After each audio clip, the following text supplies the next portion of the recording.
Hello everyone, and welcome back to Crime Whisper. I'm here to help you unwind with another story, one that's as haunting as it is heartbreaking. I know many of you use these videos to fall asleep, so before we begin, take a moment to like the video, subscribe to the channel, and tell me in the comments where are you watching from, and what time is it for you. Now, settle in, get comfortable, and let's begin tonight's case. Case 1. Hannah Clark and the Baxter family tragedy.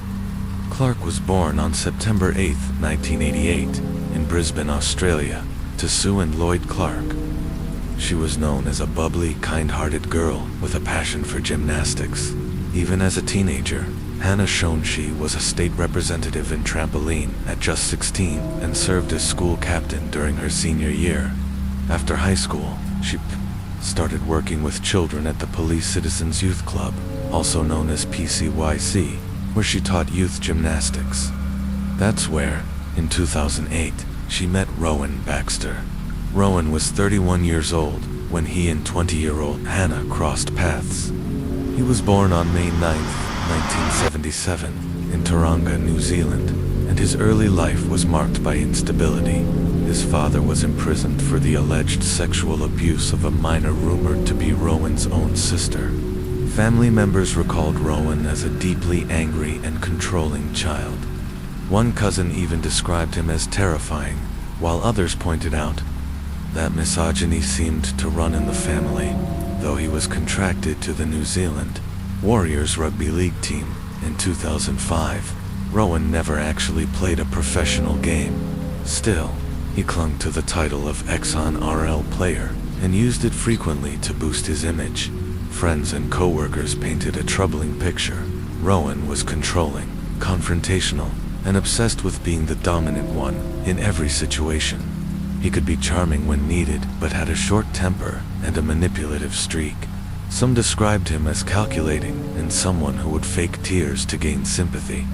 A few people did see a more supportive side. He was described by some as a loyal friend and a loving father. But those qualities were often overshadowed by his darker traits. Before Hannah, Rowan had been married and had a son. That marriage ended due to his controlling behavior. When his first wife tried to leave him, Rowan stalked her and once told her he planned to kill himself and their son using a hose pipe in the car. Fearing for her child's safety, she returned to the relationship for a time. Hannah and Rowan's relationship began as an affair. Rowan was still living with his wife under the pretense of co-parenting, but he convinced Hannah they were separated. After a few months, he officially left his wife. Soon after, Hannah became pregnant. She wanted to keep the baby, but Rowan pressured her into terminating the pregnancy due to her young age. By 2012, they had moved in together and gotten married. At the time, Hannah was pregnant with their first child, Olea. She was born on April 10, 2013 at Bright. Brave girl who would later stand up to her father's violent behavior. Over the next few years, Hannah and Rowan had two more children, Lyanna, born in 2015, and Trey, born in 2016. From the outside, they seemed like a happy, fit young family. They even opened their own gym-integrate gym with help from Hannah's parents and another investor. But the reality behind closed doors was much darker. The pattern of control and abuse Rowan's controlling behavior intensified. He monitored Hannah obsessively, even when she went on a short cruise early in their relationship. He dictated what she could wear: no shorts, skirts, or anything pink. He insisted on sharing a Facebook account, and eventually, he even got a job at the same gym as Hannah, seemingly to keep tabs on her. He isolated her from her family, criticized her parents, and limited her time with them. He reportedly planted listening devices in the house and car. On more than one occasion, Rowan confronted Hannah about private conversations he shouldn't have known about, claiming they were accidentally overheard via calls from the kids. Physical violence wasn't always visible, but signs were there. Friends saw bruises on Hannah's body, and her phone and watch were both smashed during separate arguments. He demanded sex daily, and if Hannah refused, he would start fights. The abuse extended to the children, too. If they didn't clean up fast enough, he'd throw away their toys or cancel events they were looking forward to as punishment for their mother.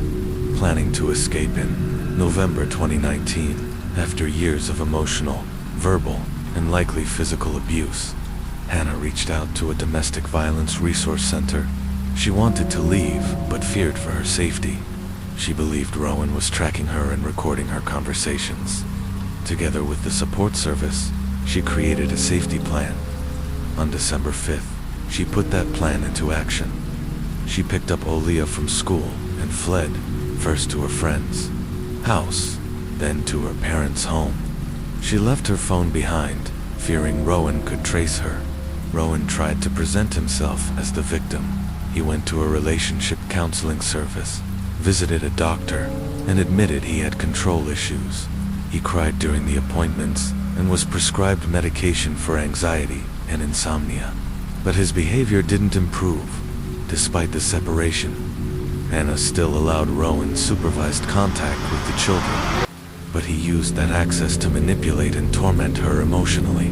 When she wouldn't take him back, he began accusing her of having an affair and telling others she was mentally unstable. The final warning signs. On December 26th, Rowan took the children for a visit and refused to return them. He forcibly took Lyanna and drove away. A witness flagged down police, but because there were no custody orders in place, they couldn't intervene. Rowan called Hannah on FaceTime and told her he would only return Lyanna if she stopped seeing another Manon. Accusation with no truth behind it. Lawyers got involved. Police finally filed a domestic violence ordered DVO on Hannah's behalf on December 28. Police confronted Rowan about the order on December 29th. We'll pause the story here for tonight. In the next episode, we'll take you through the devastating conclusion of this case, what happened in February 2020, and how the Australian community and legal system responded in the aftermath. Until then, take care of yourselves. If you or someone you know is experiencing domestic abuse, know that help is available. You are not alone. Thank you for listening to Crime Whisper. Please like, subscribe, and let me know your thoughts, or simply share where you're tuning in from. Good night. Asterisk, escalating control in Farron, December 29, 2019. Police formally served Rowan Baxter with a domestic violence order. It prohibited him from approaching Hannah or their children, coming within 100 meters of them, or contacting Hannah unless it was about the children. That day, when he attempted to take Lyanna without permission, officers reminded him of the court order. Lyanna was returned to Hannah, visibly shaken, clinging to her mother in fear. The trauma from what had essentially been a kidnapping left a lasting impression on the little girl. Police recommended that Hannah take the children to child-aware psychology for support services. However, no records ever confirmed whether those sessions took place.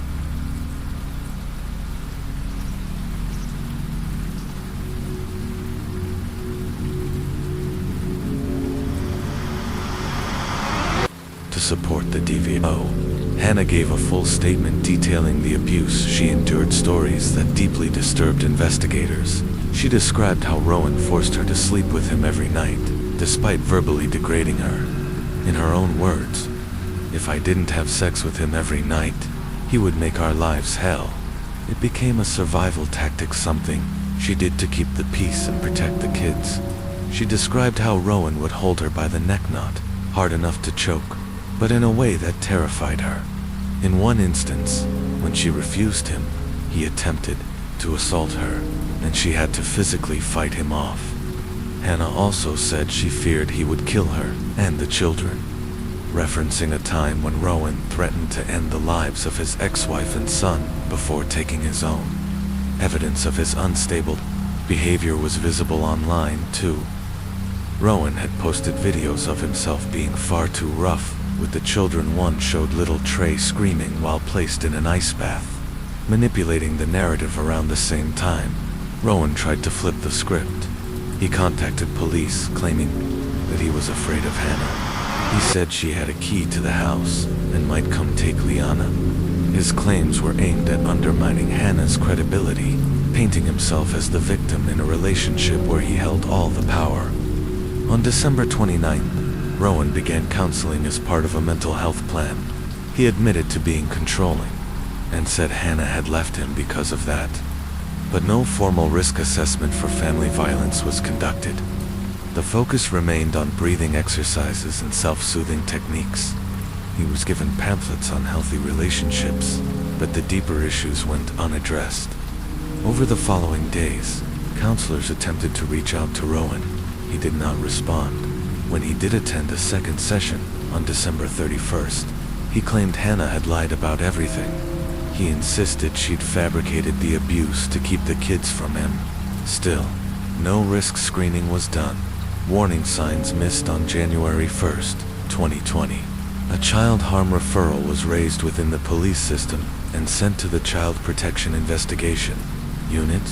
This usually happens when police fear that a child may be at risk due to domestic violence. But Detective Sergeant Derek Harris closed the case as a custody dispute and forwarded the report to the Department of Child Services, DOCS. No action was taken. Rowan continued counseling and told his psychologist that Hannah was turning others against him, sharing their private affairs and ruining his reputation. He claimed he wanted 50/50 custody. Again, his mental health was discussed, but not the risk he posed. On January 8th, the matter went to court. The DVO was upheld. Rowan was ordered to stay 100 meters from Hannah's residence and was barred from acts of violence or exposing the children to abuse. He was only allowed contact with Hannah concerning the children. The stalking intensifies, but Rowan wasn't done. On January 17th, he sought legal advice from the men's legal service. He claimed Hannah was planning to flee with the kids. He began turning up at the same coffee shops, the same grocery stores, following her every move. Hannah suspected he had placed another tracking device on her car. On January 21st, at yet another therapy session, Rowan said Hannah was accusing him of being mentally unstable to cut off his access to the children. His psychologist, Vivian Jarrett, wrote a letter in his defense. Mr. Baxter has been stressed over his wife leaving him suddenly, but is coping remarkably well. He has been open and sincere in our sessions. I have no concerns about his mental health. The letter, shockingly, was based solely on Rowan's word. No family violence risk assessment had been conducted. It was a catastrophic failure in judgment. Final custody order and unraveling, January 23rd. A final custody order was issued. Hannah would retain primary custody. Rowan would get the children every second weekend, weekly FaceTime calls, and shared holiday time. Changeovers were to occur at Hannah's parents' home, but the children, especially Aliad, didn't want to see him. On one visit, Olia called her mother crying. She didn't know where Rowan was taking them. On January 31st, things escalated again. When returning Trey late from a custody exchange, Rowan left explicit photos of Hannah visible in the car. She took the photos and turned to walk away, but Rowan grabbed her wrist and twisted it. Police were called. Rowan denied the assault and, astonishingly, tried to file a DVO against Hannah. A doctor later confirmed that Hannah's wrist was sprained and put it in a splint. Hannah reported the assault. The police chose not to arrest Rowan, instead issuing a notice to appear in court. He was also charged with common assault. Rowan lost his job as a personal trainer shortly after. Hannah's lawyers told Rowan's legal team that, due to the assault, the parenting plan would no longer be followed. He would not see the children again. The final days Rowan's spiral quickened. On February 7th, he told a relative that he wanted to kick Hannah's head in and smash her door down. 10 days later, he visited a hardware store where he purchased zip ties, a jerry can, and denatured alcohol. On February 18th, he filled the jerry can with 4.6 liters of fuel, bought 3 Kinder Surprise eggs and lollipops, then called several men's support services. He cried during calls with friends, lamenting that Hannah's actions were working. That night, he FaceTimed the children. He didn't speak, he just cried. Hannah was growing more frightened. She told her mother she needed to make a will. She told a friend she feared Rowan might hurt the children to hurt her. And sadly, she was right. February 19th, 2020, the murder that morning. Hannah's mother, Sue, left the house for work. Hannah made coffee and sat on her mother's bed, chatting while the kids got ready for school. By 7:20 a.m., she had loaded them into the car. Trey in the middle seat, Olia behind her, and Liana behind the passenger side. As she started the engine, Rowan leaped into the front passenger seat holding a jerry can full of fuel. He demanded she drive, panicked. Hannah pulled up next to a neighbor, Michael Zemek, who was washing his car. She screamed, "Call the police. He's going to kill me. He's poured petrol on me." Michael saw Rowan holding Hannah back. She struggled to get out. Rowan appeared calm, controlled. Tana managed to escape the car. But by then, Rowan had already lit the flame. She was engulfed in fire. Michael used his hose to put out the flames, then tried to help Rowan, who was also burning, before hearing Hannah scream about her children still being in the car. Michael rushed to call emergency services. A passerby, Samantha Sevi, stopped to help.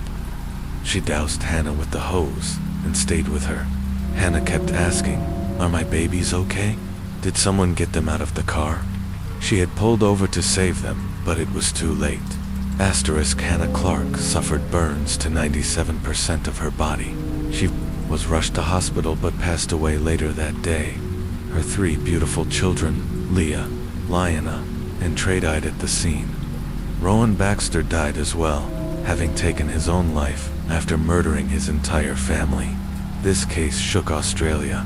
It led to nationwide discussions about coercive control, psychological abuse, and the warning signs too often missed. Hannah's family now fights to raise awareness about domestic abuse and coercive control, hoping to protect others from suffering the same tragic fate. Thank you for listening to Crime Whisper. If you or someone you know is experiencing domestic violence, please know there are people ready to help. You are not alone. Good night, and stay safe. Case 1 conclusion. Hannah Clark in the fight for change. As the fire spread, more neighbors began to respond. One of them, Carrie Fernandez, heard Hannah's screams for help. She rushed outside, saw the terrifying scene, and immediately dialed emergency services. While still on the phone with dispatchers, the vehicle suddenly exploded into flames. With a fire extinguisher in hand, Carrie sprinted toward the car, trying desperately to put out the fire. The vehicle began to roll backward as people yelled for her to move away. Hano, completely engulfed in flames, stood up and screamed, "My kids!" Another neighbor, Benjamin Young, had just pulled up nearby when he heard Hannah's screams. He watched the car explode and later described it. "It sounded like a bomb. The shockwave hit me. The car was just instantly engulfed." Investigators would later learn the horrific truth. Rowan had placed the jerry can directly in front of Aaliyah, and the blast occurred right at her feet. While Rowan himself had no fuel on his clothes, each of the children and Hannah had been doused. As the car rolled, Benjamin saw Rowan dive back into the front passenger seat, grab something, and jump out again. Benjamin grabbed a piece of wood from his own vehicle to try and stop the car from moving further, but the fire was too intense. No one could get close enough. They could see Trey, still strapped in his car seat. Another bystander, Reese Gorley, saw Rowan retrieve something from the car. It was a knife. He shouted a warning to Carrie, still using the extinguisher, urging her to back away. And then, Rowan committed his final act. He knelt on the ground, positioned the knife at his chest, and fell forward onto it. He curled into a fetal position and died soon after, but the damage had been done in just a few minutes. Rowan had extinguished 4 lives: 6-year-old Olia, 4-year-old Liana, 2-year-old Trey, and Hannah, their mother, who had endured so much already. She suffered third-degree burns to 97% of her body. Even as she lay dying, Hannah kept asking, "Are my babies okay? Did someone get them out of the car?" Paramedics, knowing the truth, redirected her gently, urging her to focus on herself. She tried one last thing. Hannah called her father. When he picked up, he heard only silence. He assumed it was a pocket dial. Later, he realized it was her. She couldn't speak, but she was trying to reach him. Her final act was to reach out to her dad. She passed away at 4:50 p.m. that same day. Aftermath and autopsy exam. Autopsy revealed that Hannah died from multi-organ failure due to the extensive burns. Aaliyah, just 6, had burns to 100% of her body. While she had high levels of carbon monoxide in her blood, that wasn't the cause of death. She was burned alive. Fully conscious, Lyanna died from direct thermal effects and smoke inhalation. So did Trey. Both had been restrained in their seats, unable to escape the inferno their father created. Rowan, who died from a single stab wound to the heart, had no alcohol, drugs, or illness in his system. He was of sound mind yet fully committed to destroying the family he could no longer control. The impact on Australia, the shock of this tragedy reverberated across Australia. The public and policymakers were forced to confront something long overlooked: coercive control.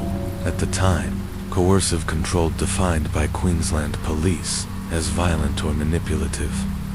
Behavior used to dominate or intimidate a partner was not yet criminalized. Most of the public still equated domestic violence solely with physical abuse, but this case showed, in the most brutal way, how psychological abuse can escalate to murder. As of May 26, 2025, coercive control is now illegal in Queensland, thanks in part to the advocacy sparked by Hannah's case. Small steps for Hannah in the wake of unimaginable loss. Hannah's parents created the Small Steps for Hannah Foundation, a movement dedicated to educating the public about domestic violence and creating real, systemic change. Their mission: to honor Hannah, Aaliyah, Lyanna, and Trey, and ensure no other family endures this pain again. They coined the term HALT, standing for the names of the children and mother Hannah, Aaliyah, Lyanna, Trey, and a message. HALT the progression and severity of domestic and family violence in Australia. System that failed Herat. The inquest into the murders. The findings were clear. Rowan was not mentally ill. He had manipulated systems, professionals, and the legal process to regain control. He never sought real help. He only wanted to regain custody and punish Hannah for leaving. The inquest found that had authorities acted differently, had police taken him into custody earlier, had psychologists performed risk assessments, this may have been prevented. Rowan's final decision was not one of madness, but of deliberate, calculated vengeance. Laid to rest in March 9, 2020. Hannah, Aaliyah, Lyanna, and Trey were laid to rest together in one coffin. At the funeral, Hannah's uncle said, "It feels like we've been shrouded in darkness, but in that darkness, the stars shine brightest." That's what Hannah and her children are, bright lights in a new generation. One of Hannah's final Facebook posts was read aloud. It said, "I am a strong woman. I don't sit around feeling sorry for myself. I will never again let anyone mistreat me. I don't respond to people who try to bring me down. I am a survivor, not a victim. I am in control of my life. There is nothing I can't achieve. My girls will grow up to be strong women who know their worth." Her brother spoke through tears. "Hannah was my best friend, one of the greatest mums to ever walk the earth. Ali, you were brave and strong, everything a big sister should be. Lion, you were sweet, caring, full of imagination. Trey, you were Mum's little man, her best surprise. I'm so sorry I couldn't protect you." Case 2. The Final Ride. Samantha Josephson from Brisbane, Australia. We now turn to Columbia, South Carolina. a historic and vibrant city home to the University of South Carolina, and the setting of another devastating story. Samantha was a senior at USC. She was bright, passionate, and full of promise. Just months from graduating with a degree in political science, she had been accepted into Drexel University's law program on a full scholarship. Her dream was to become a human rights lawyer, inspired by figures like Amal Clooney, born in Princeton, New Jersey. In 1997, Samantha was the younger of two daughters in a close-knit intellectual family. She had a mischievous sense of humor and a big heart. Her warmth drew people in, and her ambition gave her direction. On March 28, 2019, Samantha went out with friends to 5 Points, a popular nightlife area near campus. Around 2 a.m., exhausted, she decided to leave alone. She stepped outside Bird Dog Bar, opened her rideshare app, and requested a car. But what happened next was something every woman fears and few survive.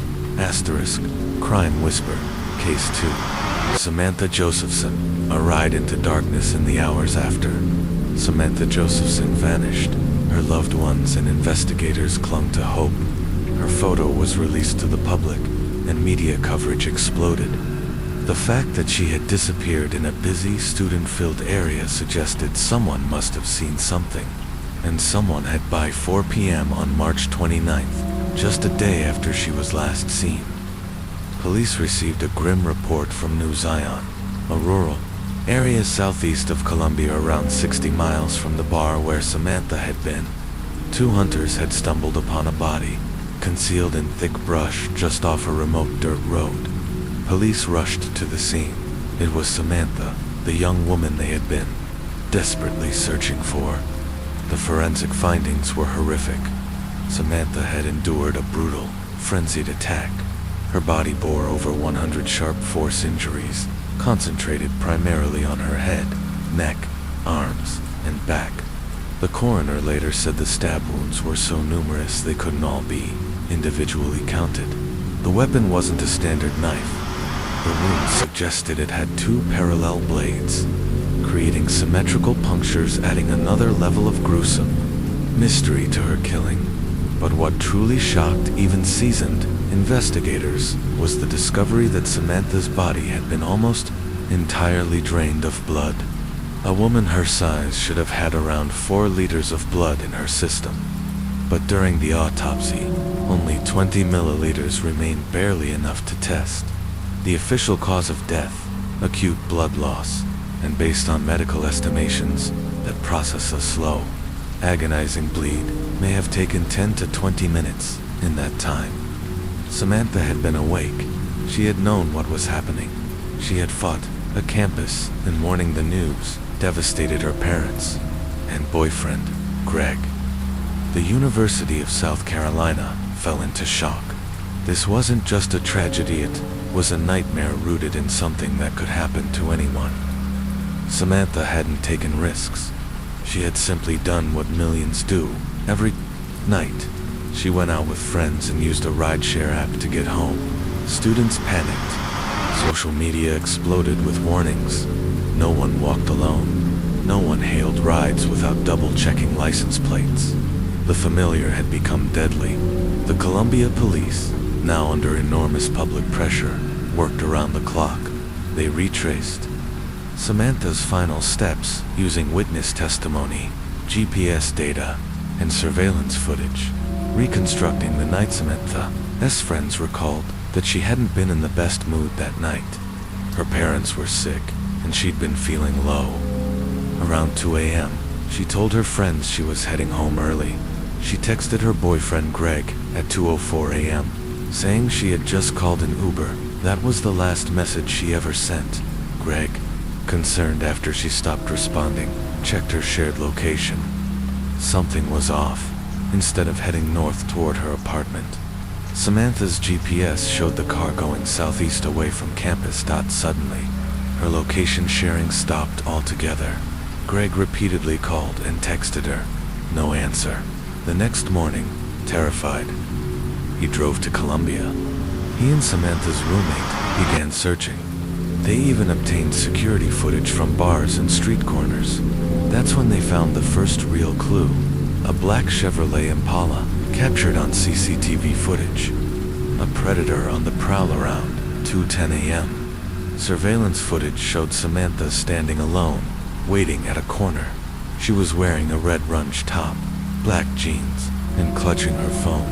A gray car approached, not her Uber. She walked toward it, but then retreated as the car sped off. Then, at 2:12 a.m., a black Chevrolet pulled up. This time, Samantha walked over and climbed in, likely thinking it was her ride. That car disappeared into the night. Police reviewed more footage from the surrounding area. They saw the same Chevrolet, repeatedly circling the block, pausing at corners, and lingering near people waiting for rides. The behavior was predatory, calculated. This was no accident. This was a hunt. The killer had been looking for someone like Samantha. A break in the case. The lead was clear. Find the Chevrolet. While canvassing the 5 Points area, officers spotted a black Chevy matching the description and initiated a stop. Behind the wheel was a man in a white hoodie, but before officers could question him, he bolted, fleeing on foot, leaving a stunned female passenger behind. Police chased and quickly apprehended him. He identified himself as Nathaniel Rowland, 24 years old. Though he denied involvement, investigators now had his vehicle.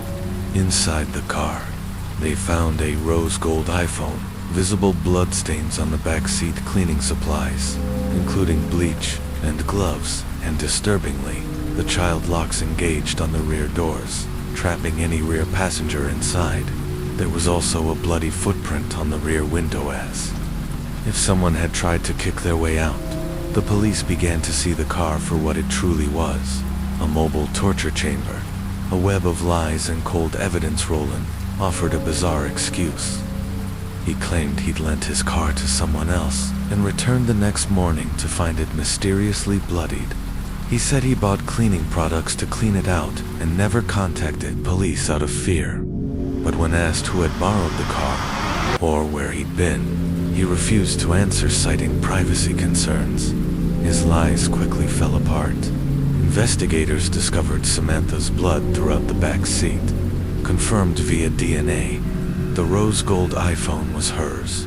The footprint on the window matched her shoe, and luminol tests revealed that the blood, though partially clean, saturated the car. A shopping list found in the vehicle included duct tape, gloves, gasoline, and a burner phone. Police also found a double-bladed knife with blood traces matching Samantha's DNA. Rowland's story crumbled. The girlfriend speaks. The final blow came from Rowland's girlfriend, Maria. At first, she had been afraid to come forward, but when detectives approached her, she agreed to cooperate.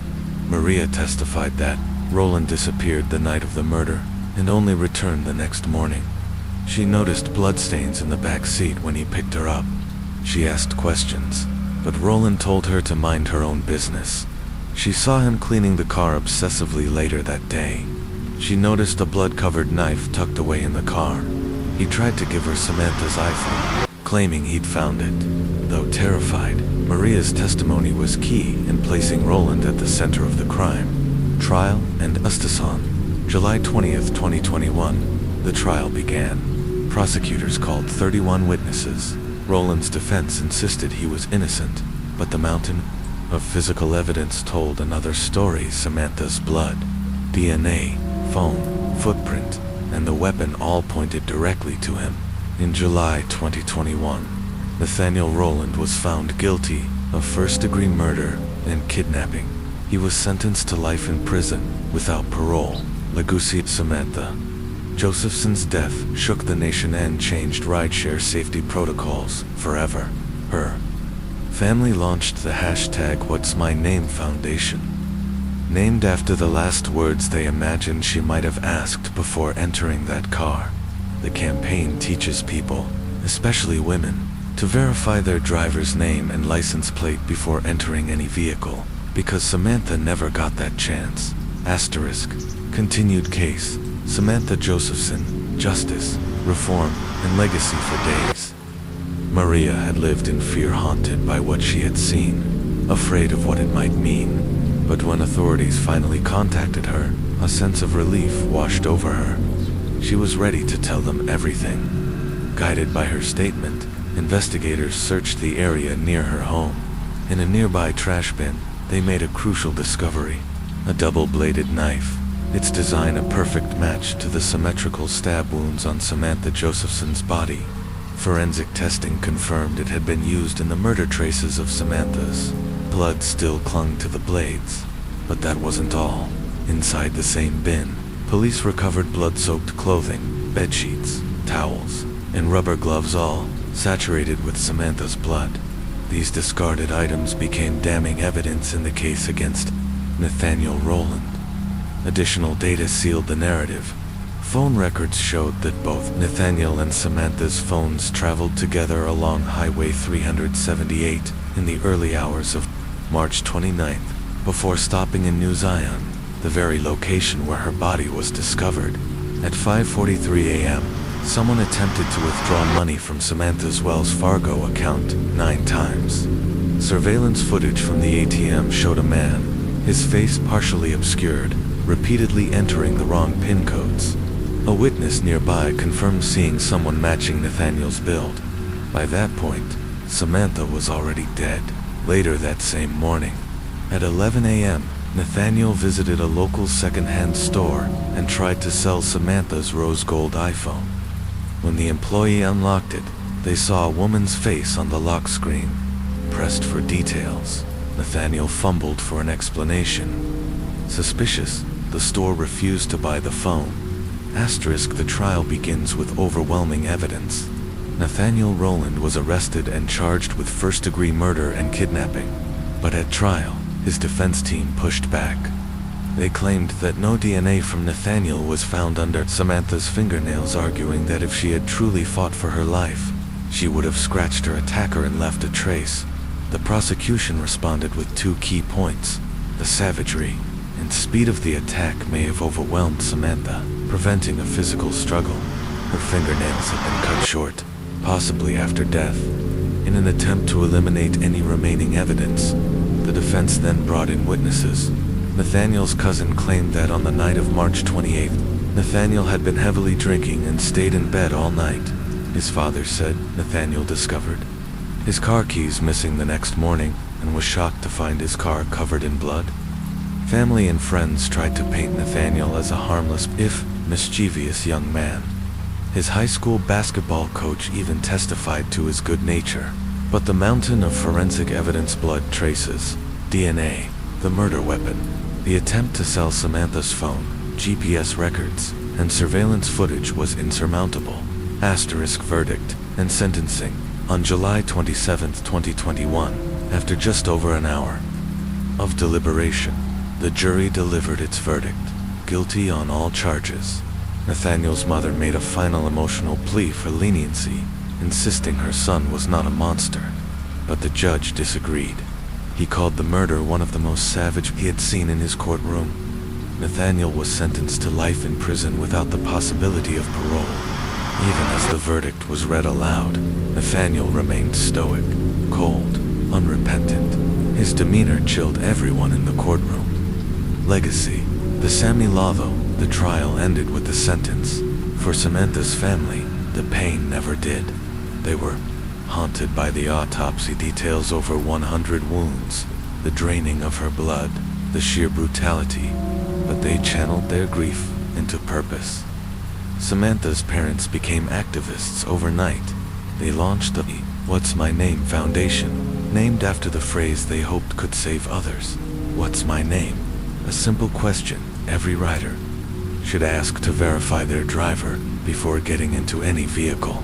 In June 2019, South Carolina passed the Sammy Law, requiring all ride-hailing vehicles to display clear signage, rear side windows, to include the driver's name, photo, and license plate number. Stricter penalties for impersonating drivers, including jail time and fines up to $1,000. By 2020, the law passed in New Jersey.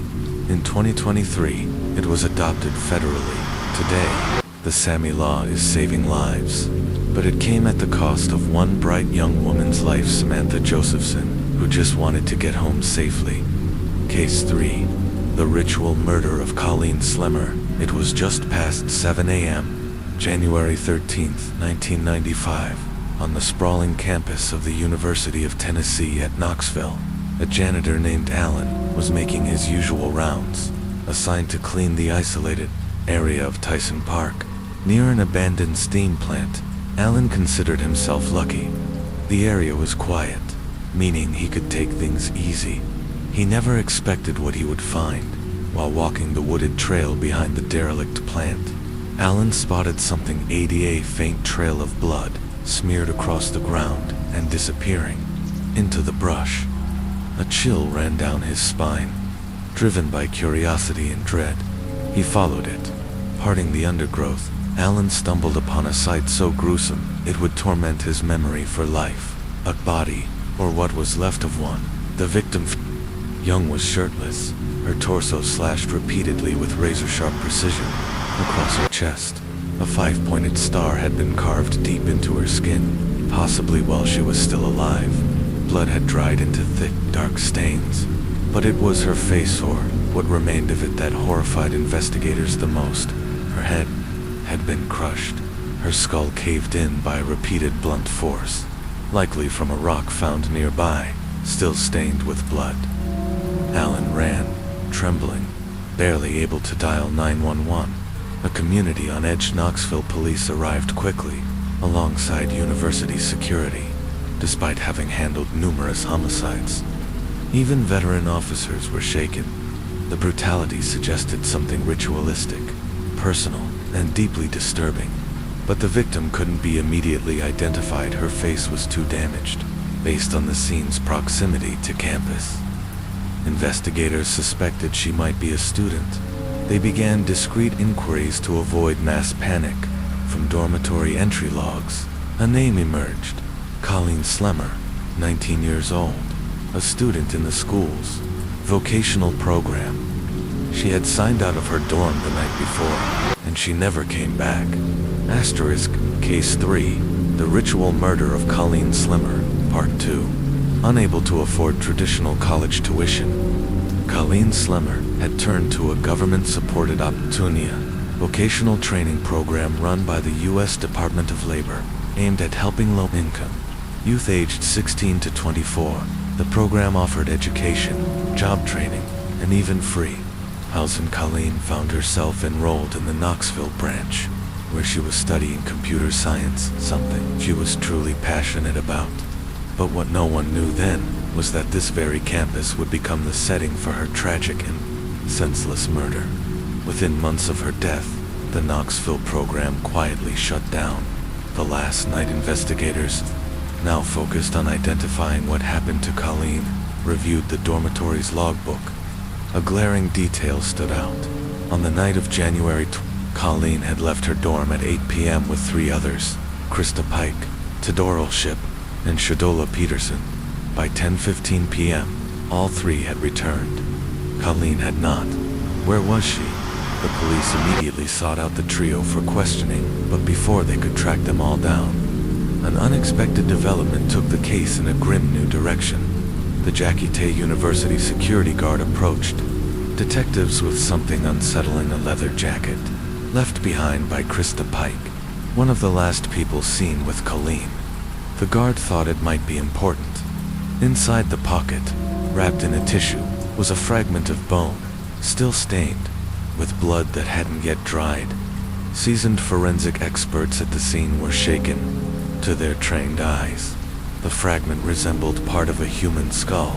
While the lab would later confirm the truth, police already knew something horrifying had happened, and Krista Pike was at the center of it. A chilling boast. That same morning, another student from the vocational program came forward with a disturbing account.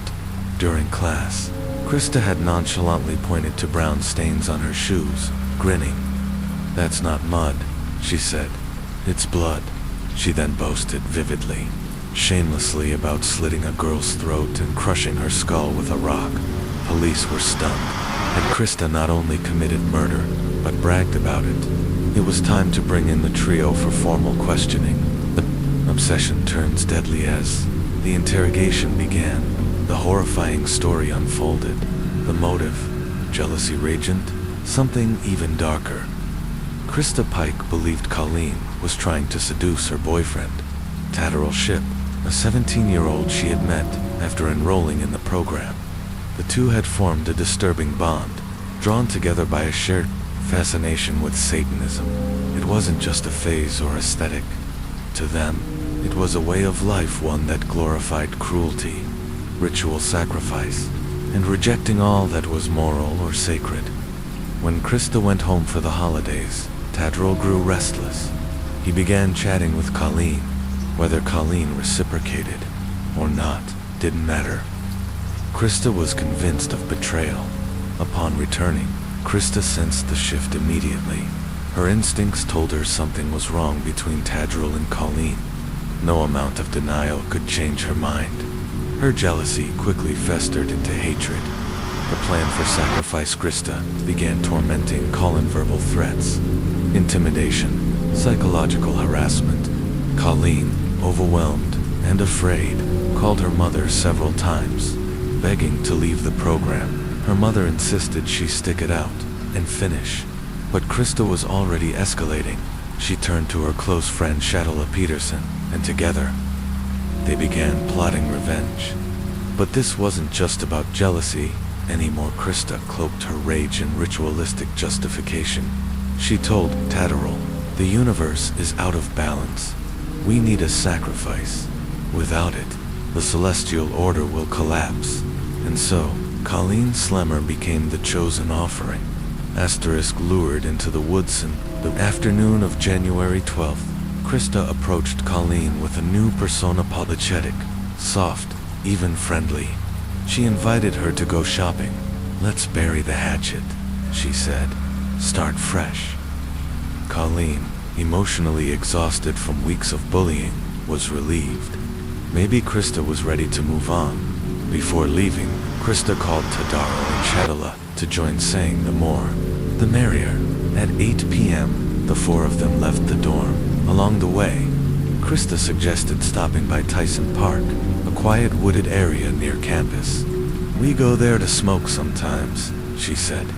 "Let's share a joint, celebrate new beginnings." Colleen agreed. She had no idea she was walking into a trap. The ambush as the group ventured deeper into the woods. The mood abruptly shifted. Krista stopped walking. She turned to Colleen, her expression cold and sharp. "Why are you trying to steal my boyfriend?" she snapped. Colleen, stunned, began to protest. But Krista was already grabbing her hair, yanking her to the ground. Colleen cried out in pain and confusion. "I'll report this to the school," she sobbed. Krista only laughed. She kicked her violently, spewing vile insults. Colleen tried to run, but Tatterall tackled her to the ground, pinning her in place. Shadola stood nearby, keeping watch. Then Krista pulled out the utility knife she had hidden. She stabbed Colleen over and over. Blood soaked through Colleen's clothing as she screamed for her life. "Please stop. I'll leave. I won't say anything." But her cries only seemed to thrill Krista more. She slashed Colleen's throat, the cuts jagged and deep. Still, Colleen wasn't dead. Desperate, she broke free, stumbling toward the road. Then, a rock, hurled with brutal force, struck the back of her skull. She collapsed, and that was only the beginning. The ritual. For the next 30 minutes, Krista and Ted took turns torturing Colleen. Hundreds of cuts were carved into her skin. Blood pooled around her. Her sobs eventually faded into silence. Krista, bored of the spectacle, ended it by carving a 5-pointed star into Colleen's chest, a final, grotesque symbol of sacrifice. Then, with a large rock, she crushed Colleen's face beyond recognition, as if the murder alone wasn't enough. Krista removed a piece of Colleen's skull, wrapped it in tissue, and placed it in her jacket pocket. In her twisted mind, this would trap Colleen's soul, binding it in the remains of her body forever. Return to normalcy, They dragged Colleen's body into the brush, stole her ID card and gloves, and returned to the dorm at 10:15 p.m. Just in time for curfew. There was no panic, no remorse. They simply went back to their lives, arrest and confession by the next day. Police were knocking on their doors in the interrogation room. Krista toyed with the pentagram pendant around her neck, and then, in chilling detail, she confessed to everything without a hint of guilt. Her confession was 46 pages long. The forensic report confirmed the skull fragment in her jacket belonged to Colleen. Blood found on jeans in Krista's room also matched the victim. Authorities recovered a satanic Bible, alongside other ritualistic materials. With the evidence now overwhelming, Krista Pike was officially arrested for first-degree murder. Hours later, Tatterall Shipp and Shadala Peterson were also taken into custody. Case 3. The Ritual Murder of Colleen Slemmer, Part 3, March 22, 1996. Nearly 14 months after Colleen Slemmer's brutal murder, the trial for her killer, Krista Gale Pike, officially began. In opening remarks, the jury was clear. Krista's crime was not just brutal, it was cowardly, inhuman, and monstrous. The prosecution laid out the timeline and evidence meticulously, leaving no room for doubt. Blood-stained clothing, a human skull fragment in Krista's jacket pocket, a 46-page confession detailing every stab, every taunt, every moment of the agony Krista had inflicted. The verdict came quickly, after only a few hours of deliberation. The jury found Krista Pike guilty of first-degree murder. She was sentenced to death at the time. Tennessee still used the electric chair, making Krista the youngest woman on death row in the United States since the reinstatement of the death penalty in 1976. She was just 18 years old when she committed the murder. When the sentence was announced, Krista broke down, crying in open court, her first public display of emotion, but no one in the courtroom was moved. To the families watching, her tears felt. Too light, her cold-blooded killer didn't deserve compassion, justice for the accomplices. 3 months later, Krista's 2 co-conspirators faced justice. Her boyfriend, Tatterall Shipp, who was 17 at the time of the murder, was sentenced to life in prison, with the possibility of parole in 2028. Shadala Peterson, who did not physically participate in the murder, but helped lure Colleen and stood watch during the killing, cooperated with police. She was sentenced to 460 days in jail and 6 years of probation. Letters, lies, and blood-stained fame after being transferred to Tennessee's highest security women's prison. Krista couldn't help herself. She wrote a letter to but that letter was intercepted by a guard and turned over to prosecutors. Its content was chilling. Krista expressed zero remorse. In fact, she justified the murder, claiming the police should thank her for not letting Colleen suffer longer. Then, in 1997, something even more disturbing emerged. A man named Eric Holler, fascinated by Krista's case, began writing to her. The two bonded morbidly, and Eric launched a website where he began selling Krista memorabilia, handwritten letters, signed photos, locks of her hair, even her underwear. Signed photos and a hair lock could fetch $135. The business was grotesque but lucrative. Krista and Eric even planned to marry, believing that if she were executed, all her personal items would become valuable collectibles. But fate didn't follow the script. Krista still lives, and in a cruel twist of irony, Eric was diagnosed with cancer, shutting down his website indefinitely. A monster unchanged in 1999. A video of Krista was released to the public, sitting in her cell, now 22 years old. She said, "I should be out there going to school, working, hanging out with friends. But I'm in a 23-hour lockdown. The only thing I have is my stuffed dog, Eddie." It was almost pitiful until August 24, 2001. That day, 2 inmates, Natasha Cornett and Patricia Jones, got into a confrontation. Krista stepped in. She wrapped a shoelace around Patricia's neck, attempting to strangle her. Guards intervened just in time. When questioned, Krista's response was chillingly casual. "I was just helping Natasha. But if Patricia had died, I wouldn't have lost any sleep over it." 6 days later, on a monitored phone call with her mother, Krista said, "If I had just 30 more seconds, that girl would be gone from this world." Krista was convicted again, this time for attempted first-degree murder. The new charge meant little in terms of time, but it was further proof. Krista Pike had not changed. Rejected redemption over the years, Krista's attorneys filed appeals. One argued that a life sentence would give her the chance to grow, to understand what she had done. Ironically, Krista rejected the appeal herself. She was so disillusioned with prison life that she requested immediate execution. "No one's taking me to Disney World," she said. "Just go ahead and kill me." The judge, baffled by her strange request, granted it, setting the execution date for August 19, 2002. But the date came and went. Appeals, legal hurdles, and political delays kept Krista alive. Escape plot and psychological review. In 2012, a man named Donald Coet, 30, 4 years old, and enamored with Krista, devised a prison escape plan. He bribed a guard, Justin Heflin, to create a key, but someone tipped off the authorities. Donald was arrested and sentenced to 7 years. The guard lost his job, but avoided jail by cooperating. Krista, she emerged legally unscathed, as there was no concrete evidence linking her to the plot.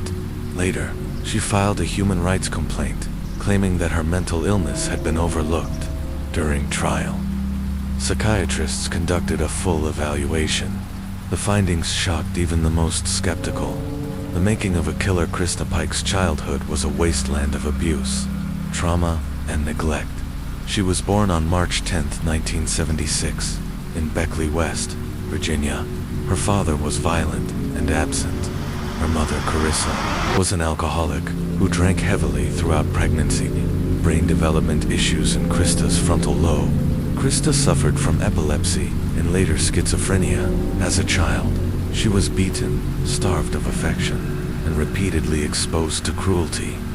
One of her earliest memories was watching animals she loved slaughtered in front of her at her grandfather's meat plant. At age 12, her grandmother, the only person who had ever shown her love, died.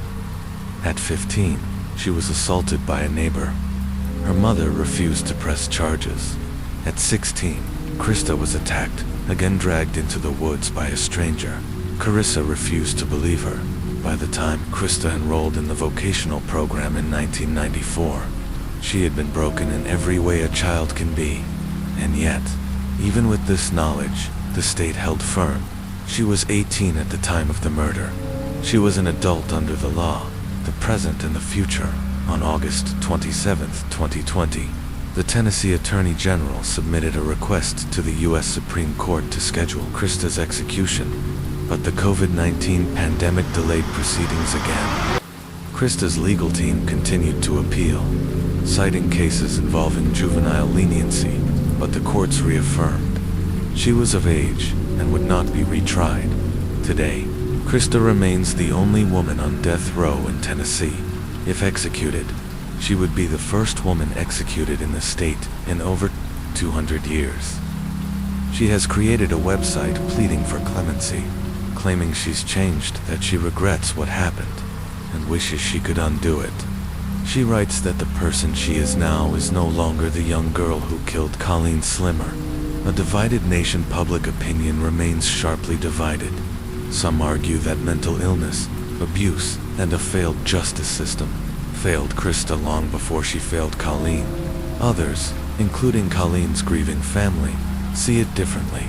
"We've waited long enough," one family member said. "I have to fight for Colleen. I am her voice. I want to see the person who murdered her executed, not living in prison, getting educated on our tax dollars." But their wish may never be fulfilled. The governor of Tennessee has indefinitely postponed signing the execution order. Unless that changes, Krista Pike may live out the rest of her life in a concrete cell, 23 hours a day, with only a stuffed animal and her thoughts to keep her company. Asterisk Case 4. The Miami Illness.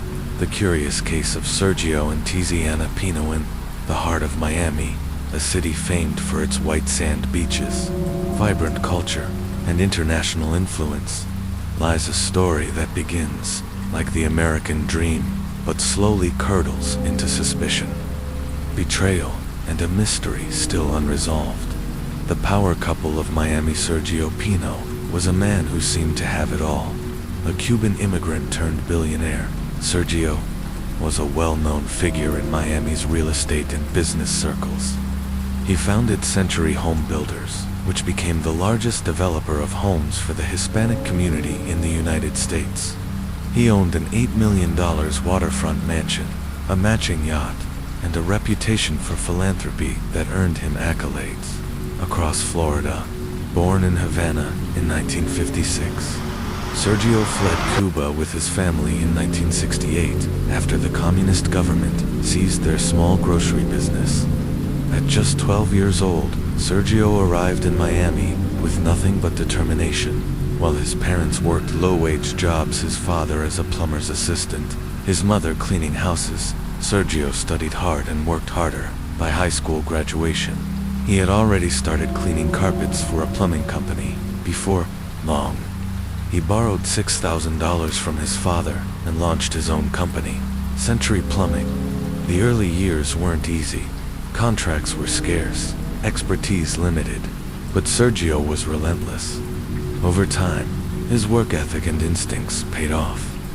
He expanded into construction, eventually founding Century Residential Construction in 1995, and built more than 16,000 homes across Florida. He was no longer the boy from Havana. Sergio was now a Florida titan, and by his side was a woman who had loved him since she was a teenager. Tatiana. From small shop girl to millionaire's wife, Tatiana Linares was born in 1968. Also in Cuba, like many others, her family emigrated to the U.S. in pursuit of a better life. Settling in Florida, her parents opened a small shop where Tatiana often helped out after school. She was just 17 when Sergio, then 30, walked into that shop. He was instantly captivated by her beauty. Despite their age difference and her parents' disapproval, Sergio pursued her relentlessly. Eventually, Tatiana gave in. After nearly 5 years of dating, they married in 1992 in a lavish ceremony attended by 600 guests, most from Sergio's elite circle. Tatiana came from modest beginnings, but she stepped into a world of luxury. Their marriage seemed like something out of a movie. Jet-setting vacations, philanthropy, 2 daughters, and unwavering public affection. Tatiana believed she had married for love. She supported Sergio's career, raised their children, and built a life grounded in loyalty and dedication. For 25 years, theirs was a model union, or so it seemed.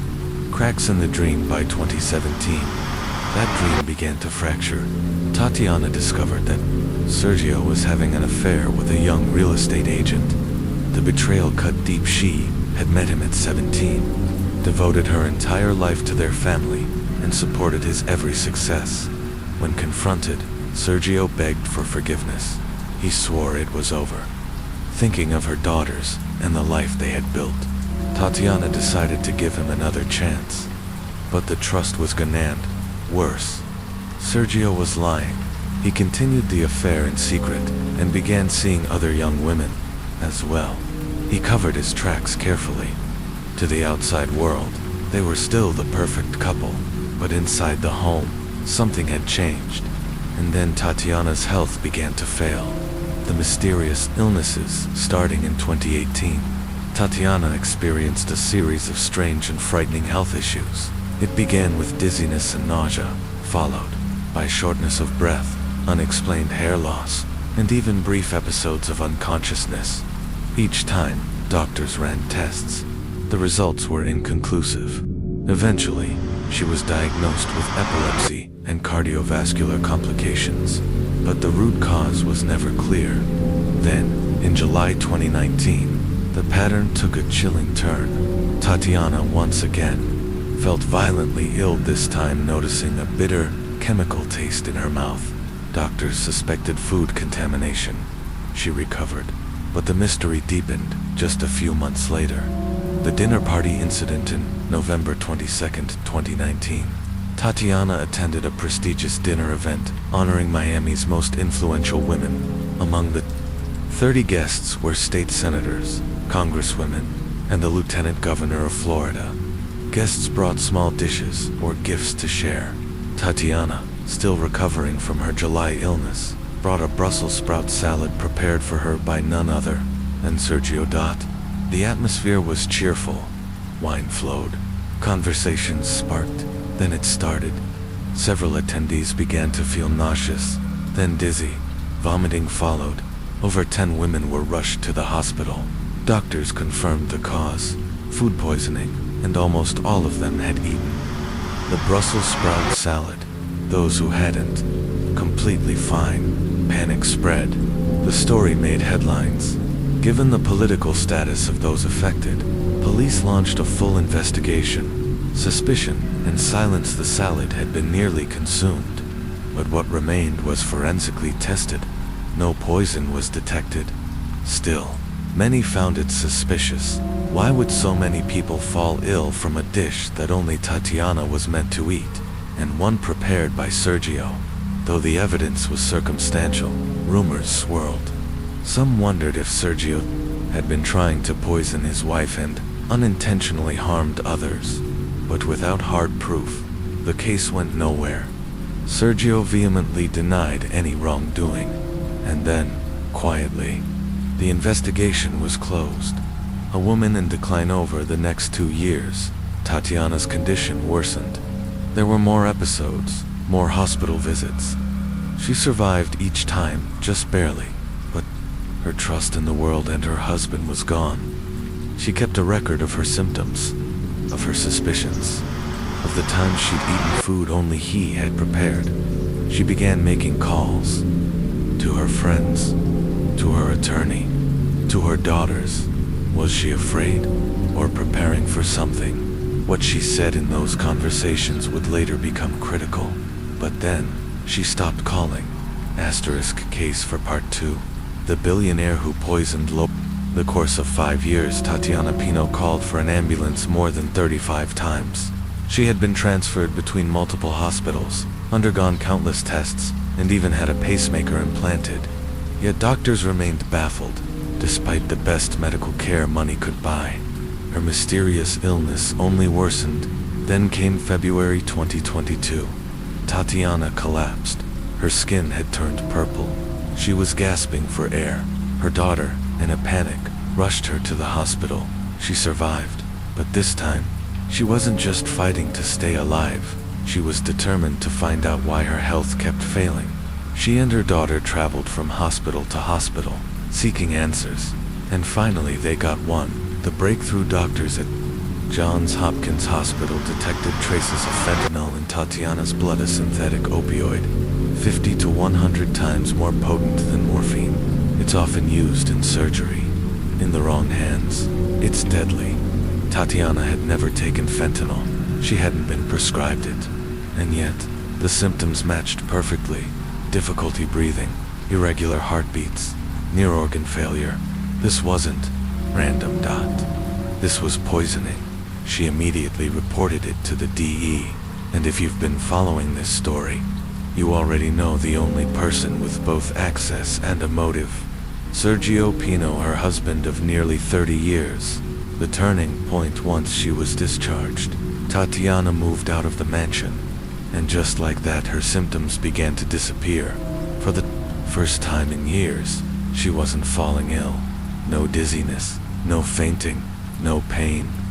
It was as if she had escaped a slow, invisible death. Her suspicions were further confirmed when her sister, Aurora, confessed she had recently seen Sergio continuing his affair with the real estate agent. The betrayal, emotional and physical, was complete. In April 2022, Tatiana filed for divorce.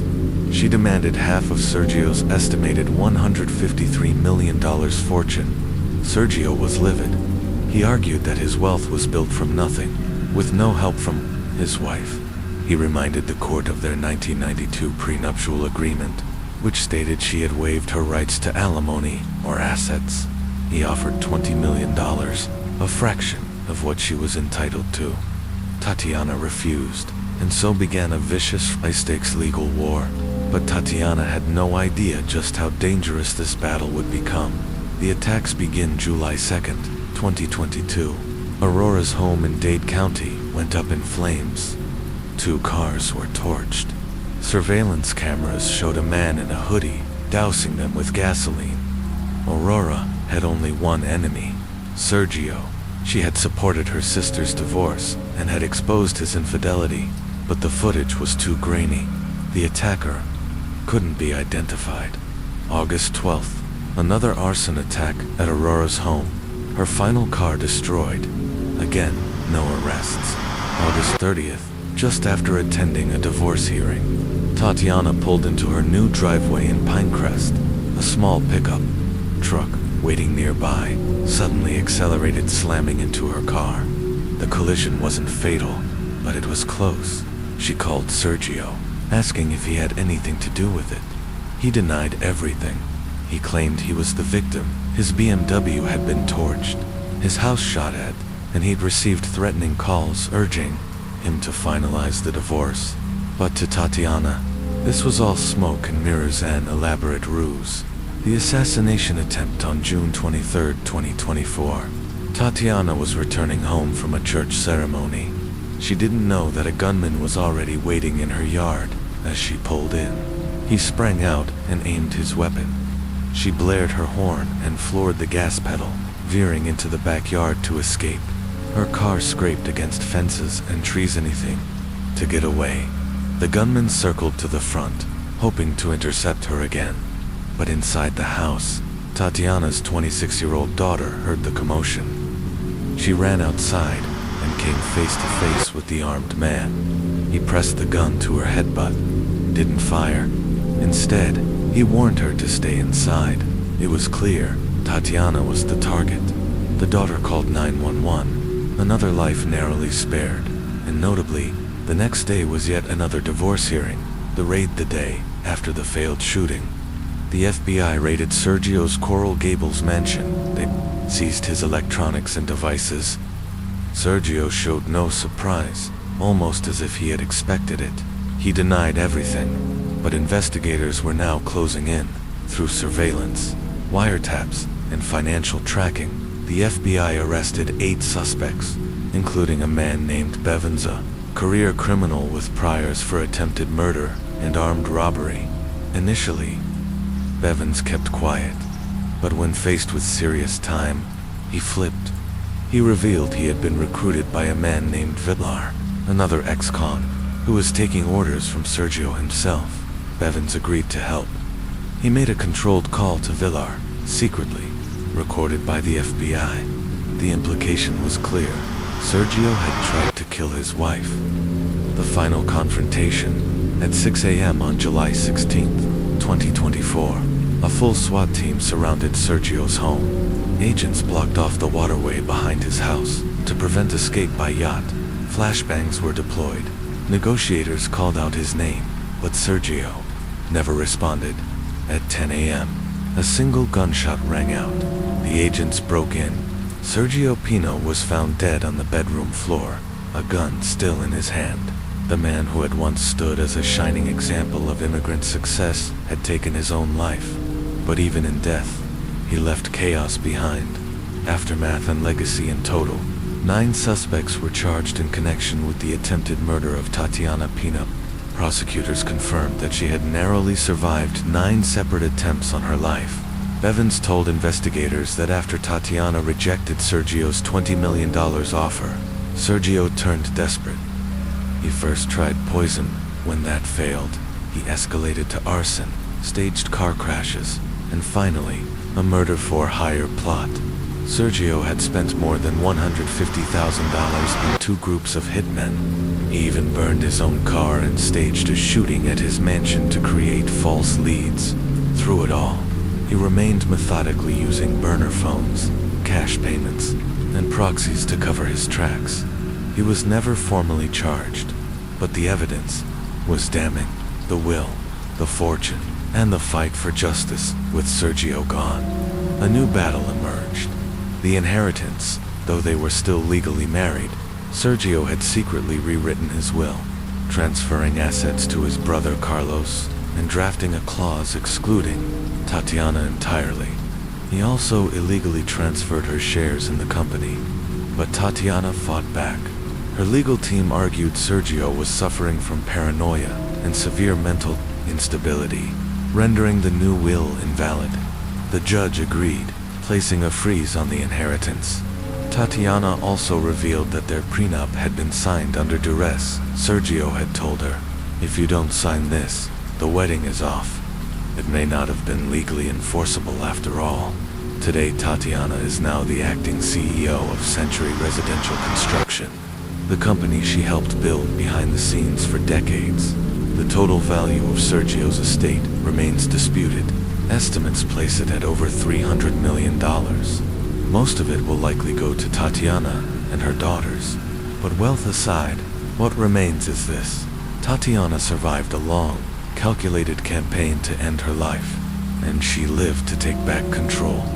Sergio Pino built an empire with grit and vision, but in the end, his thirst to control it all cost him everything: his wife, his freedom, his name, and his life. Asterisk, the cult of we, Adam Newman, and the $1 trillion. Illusion. One day, a man with long flowing hair and a magnetic, almost hippie-like aura approached Elon Musk. He didn't just strike up a conversation, he dropped a bombshell. "I hear you're planning to send humans to Mars. Let me handle the infrastructure. I'll build homes on Mars for you." He didn't stop there. He laid out a detailed $1 trillion proposal. Musk laughed out loud. "Do you think I'm a fool? $1 trillion? Why don't you just fly to the sky yourself?"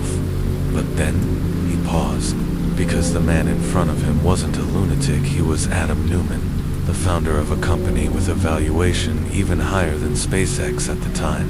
"We worked," at the man behind the madness to Musk. WeWork was a joke, a real estate play disguised as a tech company, but to investors, employees, and even the media, Adam Newman was a visionary, a modern messiah building a new kind of communal empire. In a world of cynical billionaires, Newman stood out. He was loyal to his wife, kind to his family, and, at least on the surface, committed to higher ideals. But that image would eventually shatter. The origins. From Israel to New York. Born in Israel, Adam's life took a sharp turn when his parents divorced. His mother moved him and his sister to the US to pursue a medical career. But life in a foreign land wasn't kind. Adam struggled with dyslexia, floundered in school, and barely spoke English. Bullied and isolated, his mother eventually brought the family back to Israel. There, Adam flourished. He became fluent in English and Hebrew, won public speaking contests, and served in the Israeli military for 5 years, rising to the rank of captain. Afterward, he returned to New York with a small stipend, enrolling at Baruch College to study business. He was confident, idealistic, and convinced he'd make it big. Reality had other plans: failure, rooftop beers, and a hippie dream. Post-graduation, Adam bounced between jobs including Wall Street stints but was quickly dismissed. Employers noted his charisma, but said he talked a good game without the skills to back it up. So, he pivoted to entrepreneurship. His first venture, a baby clothing company called Crawlers, co-founded with his college roommate, Miguel McKelvey. Their signature item, pants with padded knees for crawling infants, was a disaster. Parents mocked the design and balked at the $60 price tag. Broke and frustrated, Adam and Miguel retreated to their apartment rooftop with beers in hand. Miguel reminisced about his communal upbringing in Oregon, where 5 women raised him in a collective household with no personal property money. Chores and childcare were all shared. The memory sparked something in Adam. Why can't we bring that back? He asked. What if we fused communal living with modern work? The birth of WeWork, they pitched the idea to their landlord and secured a floor of a building in Brooklyn and an installment plan. They bought basic office furniture, a printer, and some coffee machines. They called it Green Desk. This was 2008. The financial crisis had left millions jobless, sparking a surge in small startups, many of which couldn't afford their own offices. Green Desk offered affordable, flexible, short-term leases with perks like coffee, printers, and a cool, communal vibe. Desks rented for as little as $50 a month. Within weeks, the space was full. Green Desk was a hit. Adam and Miguel sold it to their landlord for $500,000. Using the capital to start something far bolder, WeWork was born. Hype, marriage, and millions. Adam wasn't just building a company, he was crafting a myth. Around this time, he met Rebecca Peltro, cousin of actress Gwyneth Paltrow. Born into wealth, Rebecca had dabbled in acting, business, and even Buddhist studies before becoming a yoga instructor. Adam was smitten. She was beautiful, wealthy, and represented everything he aspired to be. To impress her, and her. Skeptical Father Adam inflated WeWork's valuation with dramatic flair. It worked. Rebecca's father gifted them $1 million on their wedding day. Adam now had money, credibility, and a wife with social cachet. Backed by family money and Wall Street buzz, WeWork exploded across Manhattan, building the illusion Rebecca gave up acting and became a full-time homemaker. The couple had 6 children, each assigned to personal nannies. Adam declared they'd each grow up with their own villa and trust fund. He even said, "We can't wait until the kids are grown to buy homes. We have to buy them now." Meanwhile, WeWork's communal dream began expanding internationally. Their business model: lease massive office buildings, redesign them into hip shared spaces, and rent desks at a premium. They added bars, game rooms, and even kombucha on tap. To investors, Adam sold a vision of changing how people work, live, and think. But beneath the glitter, cracks were forming. A bubble inflates. By 2018, WeWork was valued at $47 billion, but the fundamentals didn't add up. The company was bleeding money. Its tech was minimal. Competitors quickly copied the shared space model and offered cheaper alternatives. Still, Adam pushed bigger dreams. Well, of shared apartments, We Grow a school, and even WeMars, you guessed it, housing on Mars. That's when he pitched Musk the $1 trillion idea. And then came SoftBank, Masayoshi Son's golden finger in their first meeting.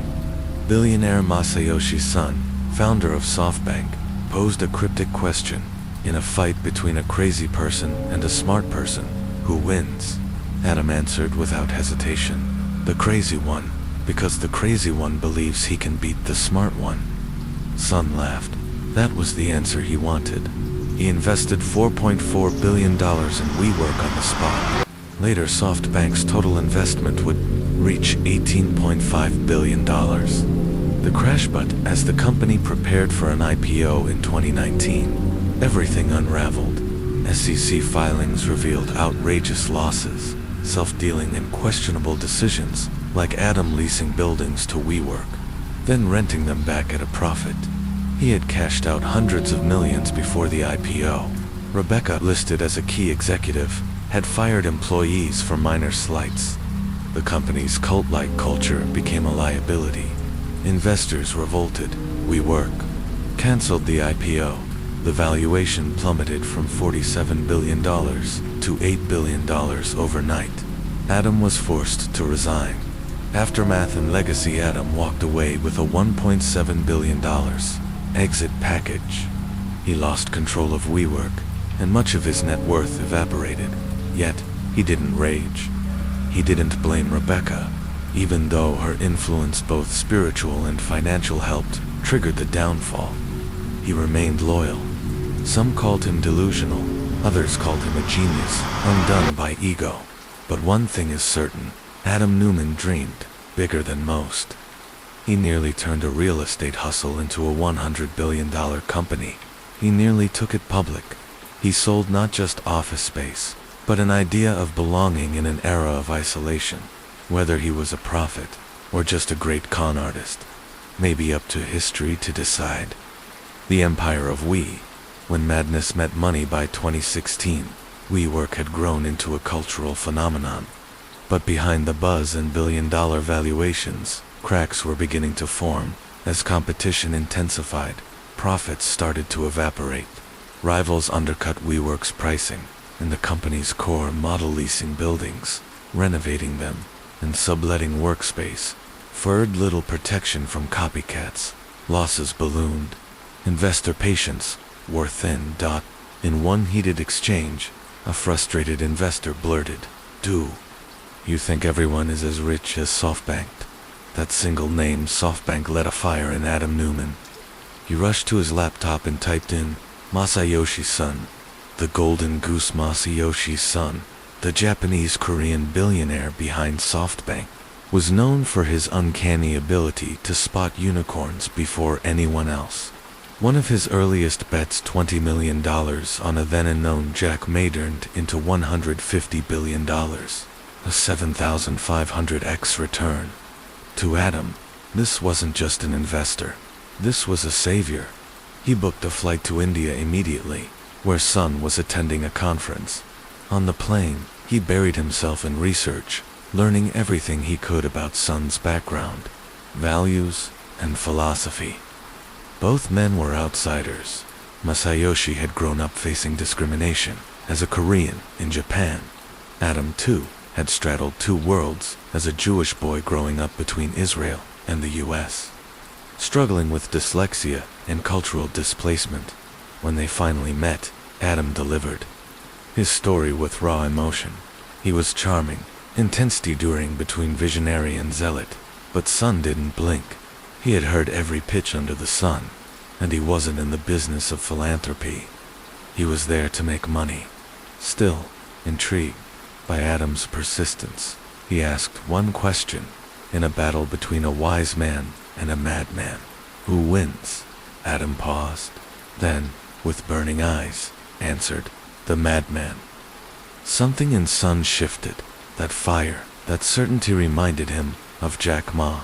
The SoftBank floodgate. Few months later, Masayoshi's Son visited WeWork's New York headquarters. What he saw impressed him. Minimalist, elegant interiors, sunlight streaming through large windows, kombucha taps, beanbags, communal lounges. But it wasn't the decor that won him over, it was the people. Employees weren't slogging through spreadsheets in silence. They were laughing, energized, inspired. Here, Mondays were the happiest day of the week. Overtime was a badge of pride. It was a workplace powered by vibes. When Adam ran out barefoot to greet him, fumbling with his shoes, Son saw in him the same reckless passion he once had. He clapped Adam on the shoulder and made a life-changing declaration. For WeWork, money is not a problem. From now on, your godfather will take care of you. SoftBank committed $460 million on the spot. Over time, that investment would balloon to $18.5 billion.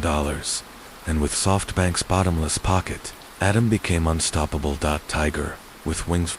With cash, Adam went on a buying spree, snatching up competitors, expanding into over 100 cities, and capturing 100% market share in Manhattan. He wasn't just building an office empire. He was building a lifestyle. Soon, WeWork had flagship properties in Hong Kong, Shanghai, London, Snow, Paulo, and Taipei. Adam Newman went from startup founder to global icon, invited to elite conferences, compared to Steve Jobs, Zuckerberg, and Musk. And like them, he indulged. Private jets, super yachts, homes on multiple continents, gold-plated everything.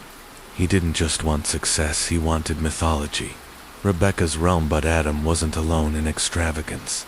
His wife, Rebecca Paltrow Newman, was just as bold, though in stranger ways. a cousin of Gwyneth Paltrow, and the daughter of a wealthy Jewish financier. Rebecca had grown up in luxury.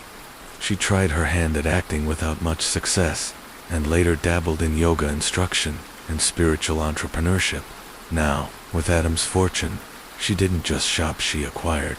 When she wanted to act, Adam bought her a theater. When her gym was too crowded, he bought a building and turned it into her private fitness center. When their kids' education suffered from constant travel, she opened a school. When teachers weren't good enough, she bought a teacher training college. The result? A surreal ecosystem of we-branded ventures.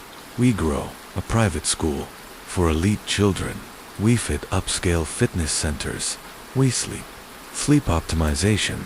Furniture Wheat, vegan restaurants. Had WeChat not already been trademarked, she might have acquired that too. Queen of the We still. Rebecca wasn't content being seen as just Adam's wife. She demanded a formal leadership role despite little business experience. Adam, besotted and devoted, agreed. He created a new title just for her, Chief Brand and Impact Officer. Soon after, she introduced a company-wide mandate.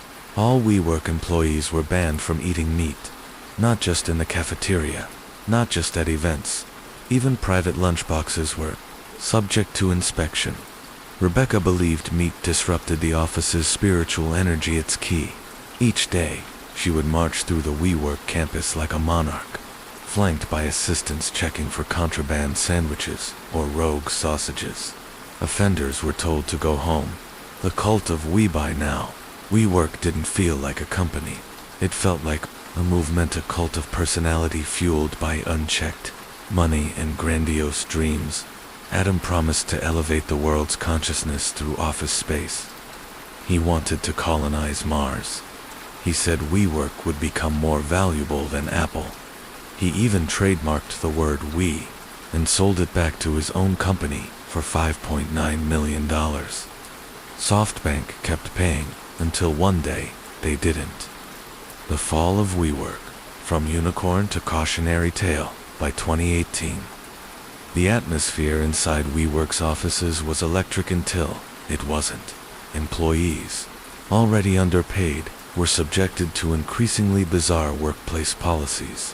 One in particular stood out.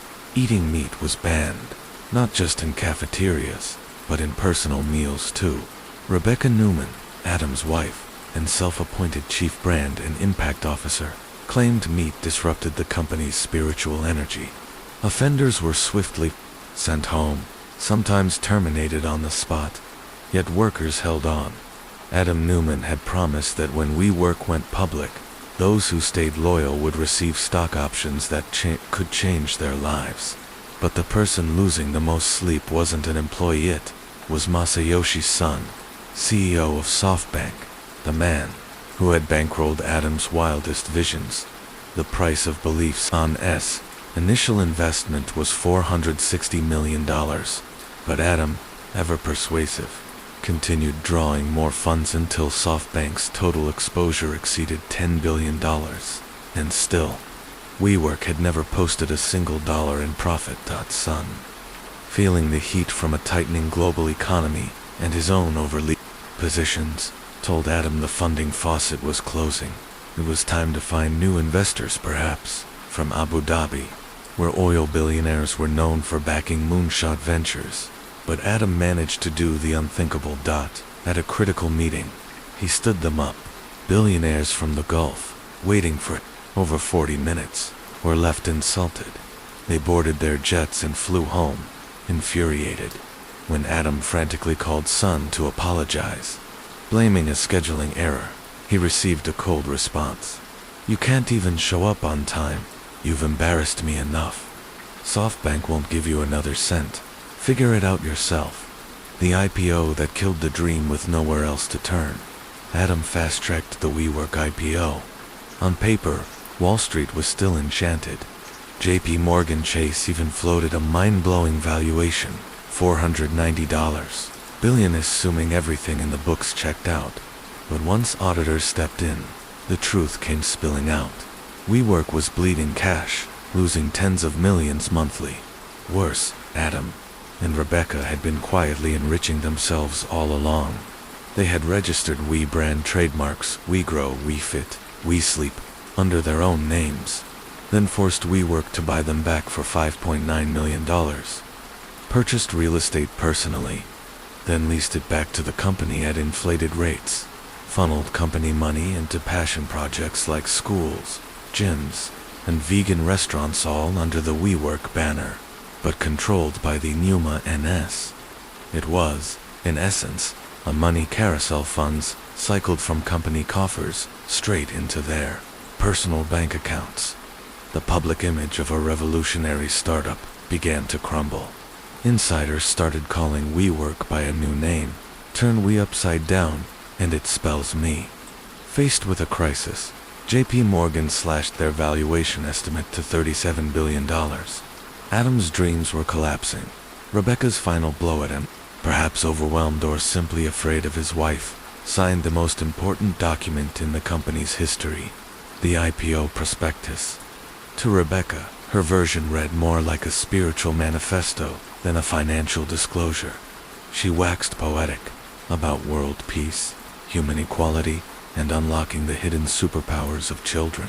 She declared her school project part of the IPO portfolio, and most shockingly named herself Adam's successor, planning to turn WeWork into a family dynasty. Investors were horrified. The IPO was dead on arrival. The revolt that was the final straw for Miguel McKelvey, the soft-spoken co-founder who had long been pushed into the shadows. He'd tolerated Adam's antics, but now Rebecca was rewriting history and claiming the company as her own. Since when did she become a founder? She's not passing the throne like it's Game of Thrones. What about me? Furious, Miguel went to the Wall Street Journal and spilled everything. Financial misconduct, tax evasion, money laundering, and Adam's heavy use of clover, a euphemism for marijuana. One report even alleged that Adam once tried to smuggle illegal substances into Israel aboard a private jet. The scandals detonated like a bomb. WeWork's board held an emergency meeting by unanimous vote. Adam was fired as CEO, but the problems were far from over. The billion-dollar exit, despite being ousted, Adam still controlled 60% of the company's shares. The board couldn't fix WeWork without buying him out. Desperate, Miguel turned to the only person with deep enough pockets, Masayoshi Son. At this point, Son had two choices: walk away and write off billions, or double down and salvage what he could. He chose the latter. SoftBank injected another $1.7 billion, buying out Adam's stake and taking control of the company. And so, after torching billions in investor capital, Adam and Rebecca Newman walked away with billions in personal wealth, retreating into early retirement. The real victims, the people left behind, were WeWork's loyal employees. They had endured low salaries, bizarre rules, and hollow promises, clinging to the hope of stock options that would make them rich after the IPO. But with the IPO canceled, those dreams evaporated. To make matters worse, the company couldn't even afford severance. Workers were stuck, underpaid, with no parachute, a pandemic, and a reckoning in 2020. The COVID-19 pandemic dealt the final blow. Remote work exploded. Shared office spaces, WeWork's bread and butter, became toxic liabilities. Occupancy plummeted. SoftBank, watching the ship sink, withdrew the rest of the $1.7 billion payout they had promised Adam. Son broke the deal. Adam, now infuriated, sued SoftBank. Former employees, likewise, sued Adam over labor law violations and unfair pay. SoftBank hit back with accusations of fraud and deception. Thus began a chaotic legal war, expected to drag on for years, possibly a decade. So who wins? Let's return to Masayoshi Son's infamous question. In a battle between a madman and a wise man, who wins? The answer, it seems, was a trick. The strongest wins. And in the brutal world of capitalism, strength is measured not in vision or virtue but money. Adam Newman was a madman with ambition. Masayoshi Son was a wise man with capital, but in the end, neither truly won. The WeWork saga became a case study in corporate delusion, unchecked ambition, and the intoxicating effect of easy money.